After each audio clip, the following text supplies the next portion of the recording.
注文の多い料理店、宮沢賢治。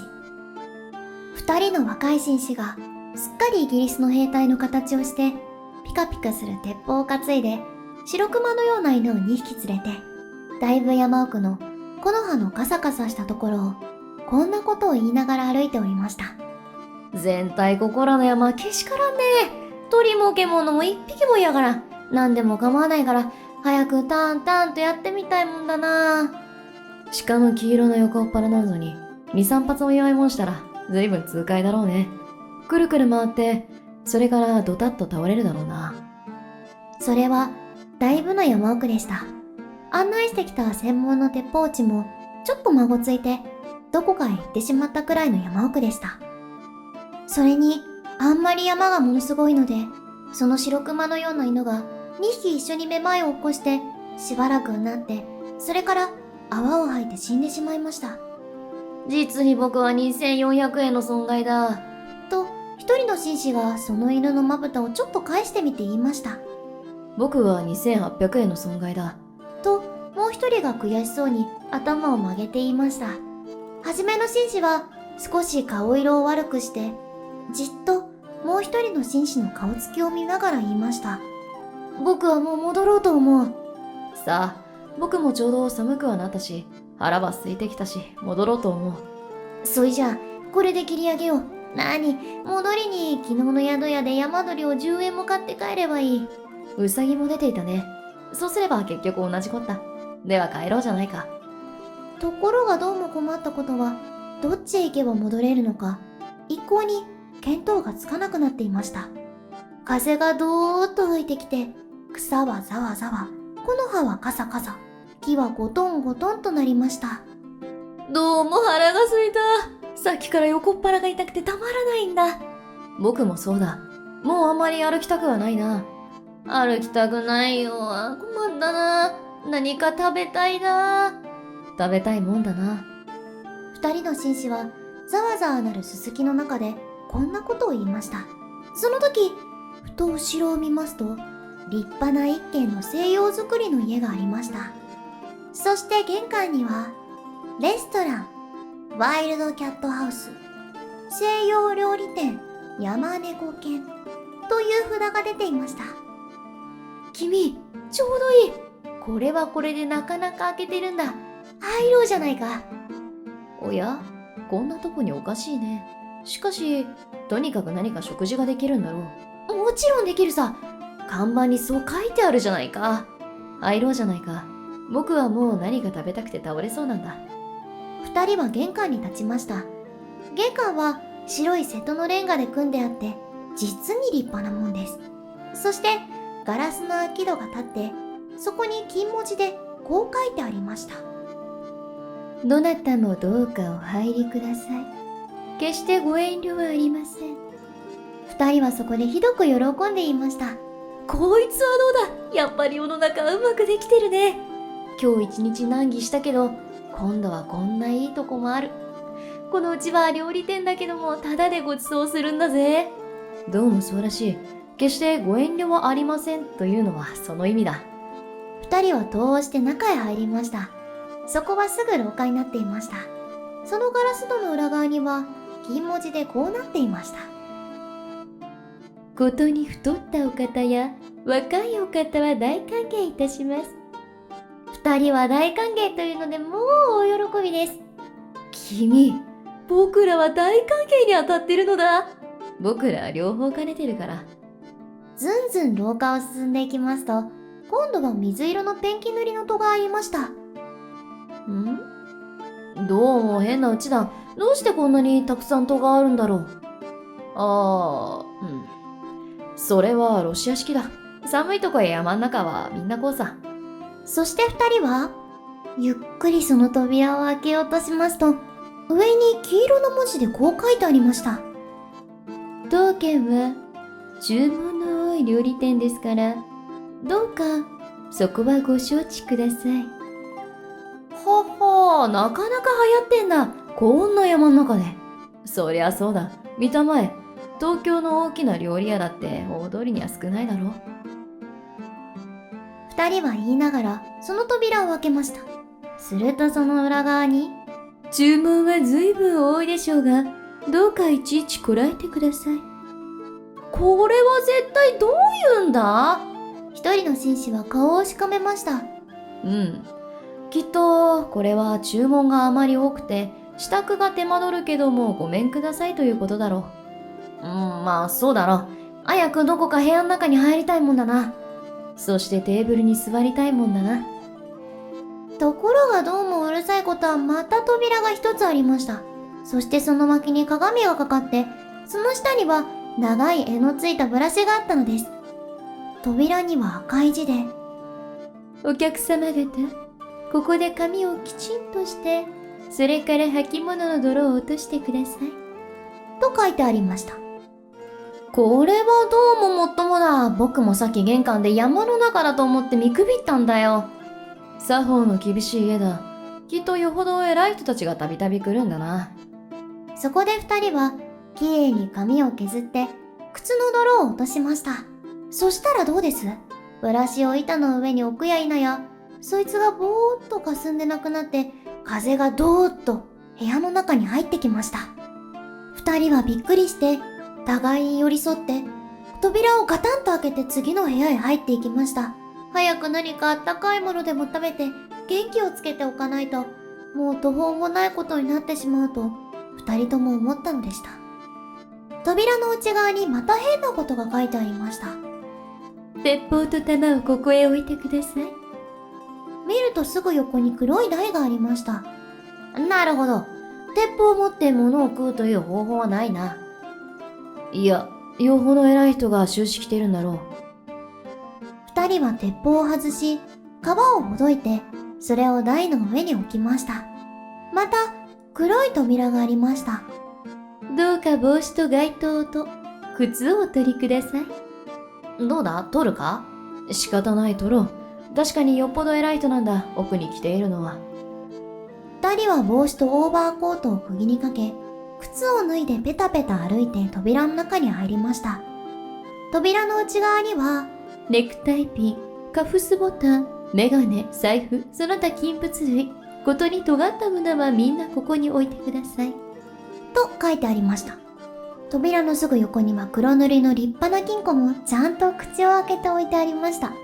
鍵まで添えてあったのです。ははー、なんかの料理に電気を使うと見えるね。金気物は危ない。ことに尖ったものは危ないということなんだろう。そうだろう。してみると勘定は帰りにここで払うんだろうか。まあどうもそうらしい。そうだきっと。二人はメガネを外したり、カフスボタンを取ったり、みんな金庫の中に入れてパチンと錠をかけました。少し行きますとまた戸があって、その前にガラスの壺が一つありました。扉にはこう書いてありました。壺の中のクリームを顔や手足にすっかり塗ってください。見ると確かに壺の中のものは牛乳のクリームでした。クリームを塗れというのはどういうんだ？これはね、外が非常に寒いだろ。部屋の中があんまり暖かいとひびが切れるからその予防なんだ。どうも奥にはよほど偉い人が来ている。こんなことで案外僕らは貴族と近づきになるかもしれないよ。二人は壺のクリームを顔に塗って手に塗って、それから靴下を脱いで足に塗りました。それでもまだ残っていましたから、それは二人ともめいめいこっそり顔へ塗るふりをしながら食べました。それから大急ぎで扉を開けますと、その裏側には、クリームをよく塗りましたか？耳にもよく塗りましたか？と書いてあって、小さなクリームの壺がここにもありました。そうそう、僕は耳には塗らなかった。危なく耳にひびを切らすとこだった。ここの主人は実に用意周到だね。ああ、細かいとこまでよく気がつくよ。ところで僕は早く何か食べたいんだが、どうも、どこまでも廊下じゃ仕方ないね。するとすぐその前に次の戸がありました。料理はもうすぐできます。15分とお待たせはいたしません。すぐ食べられます。早くあなたの頭に瓶の中の香水をよく振りかけてください。そして戸の前には金ピカの香水の瓶が置いてありました。二人はその香水を頭へパチャパチャ振りかけました。ところがその香水はどうも酢のような匂いがするのでした。この香水は変にすくさい。どうしたんだろう。間違えたんだ。まあ多分メイドさんが風邪でもひいて間違えて入れたんだろう。二人は扉を開けて中に入りました。扉の裏側には大きな文字でこう書いてありました。いろいろ注文が多くてうるさかったでしょ。お気の毒でした。もうこれだけです。どうか体中に壺の中のお塩をたくさんよく揉み込んでください。なるほど立派な青い瀬戸の塩壺を置いてましたが、今度という今度は二人ともぎょっとしてお互いにクリームをたくさん塗った顔を見合わせました。どうもおかしいぜ。僕もおかしいと思う。たくさんと注文っていうのは向こうがこっちへ注文してるんだろ。だからさ、西洋料理店っていうのは僕の考えるところでは西洋料理を来た人に食べさせるんじゃなくて、来た人を西洋料理にして食べてやるうちと、こういうことなんだ。それはつまり僕らがガタガタガタガタ震え出してもう物が言えませんでした。僕らがガタガタガタガタ震え出してさらにもう物が言えませんでした。ガタガタしながら一人の紳士は後ろの戸を押そうとしましたが、どうです？戸はもう一部も動きませんでした。奥の方にはまだ一枚扉があって、大きな鍵穴が2つつき、銀色のフォークとナイフの形が切り出してあって、いや、わざわざご苦労様です。大変結構にできました。さあさあ、お腹にお入りください。と書いてありました。おまけに鍵穴からはキョロキョロ2つの青い目玉がこっちを覗いています。ガタガタガタガタ。ガタガタガタガタ。二人は泣き出しました。すると、戸の中ではこそこそこんなことを言っています。ダメだよ、もう気がついたよ。塩を揉み込まないみたいだ。当たり前さ。親分の書き方が悪いんだ。あそこでいろいろ注文が多くてうるさかったでしょ。お気の毒でしたなんて間抜けなこと書いたもんだ。どっちでもいいよ。どうせ僕らには骨も分けてくりゃしないんだ。それはそうだ。けれども、もしここへあいつらが入ってこなかったら、それは僕らの責任だぜ。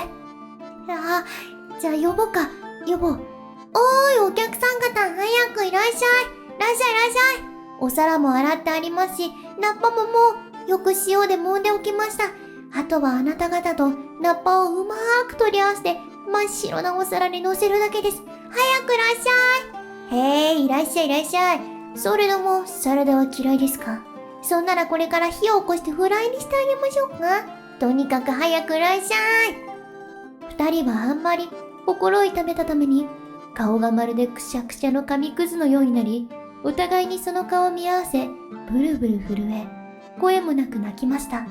中では、ふっふっふっふ、と笑って、また叫んでいます。らっしゃいらっしゃい。そんなに泣いたら、せっかくのクリームが流れるじゃありませんか。へい、ただいま、実機に持ってまいりますにゃ。さあ、早くいらっしゃい。早くいらっしゃい。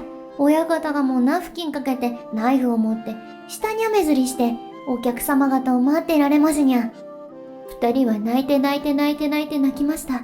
その時、後ろからいきなり、ワンワンという声がして、あの白熊のような犬が2匹、戸を突き破って部屋の中に飛び込んできました。鍵穴の目玉はたちまちなくなり、犬どもは、うーとなって、しばらく部屋の中をくるくる回っていましたが、また一声、ワンと高く吠えて、いきなり次の扉に飛びつきました。扉はガタリと開き、犬は吸い込まれるように飛んでいきました。その扉の向こうの真っ暗闇の中で、という声がして、それからガサガサ鳴りました。部屋は煙のように消え、二人は寒さにブルブル震えて草の中に立っていました。